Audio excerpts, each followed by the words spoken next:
माझा शेगाव बुलढाणा। झारखंडमध्ये सीआरपीएफच्या कोब्रा दलानं मोठी कारवाई केली आहे। कुख्यात नक्षली कमांडर मिसिर बेसरा उर्फ सागर उर्फ सुनिर्मल याला अटक करण्यात आली आहे। गेले काही महिने सुरक्षा दलाच्या अनेक तुकड्या झारखंडमधील सारंडा जंगलामध्ये मिसिर बेसरासाठी शोधमोहीम राबवत होत्या।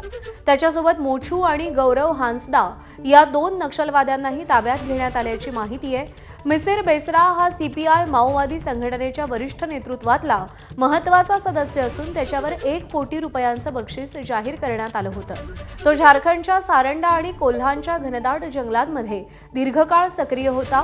मिसिर बेसरा नक्षलवाद्यांच्या सर्वोच्च अशा सेंट्रल कमिटीचा मेंबर होता।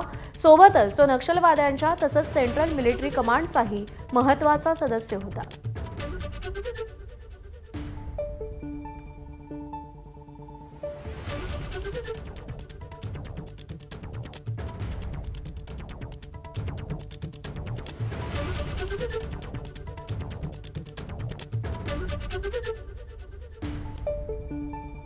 आणि यानंतर बुलेटिनमध्ये काही महत्त्वाच्या बातम्यांचे वेगवान अपडेट्स।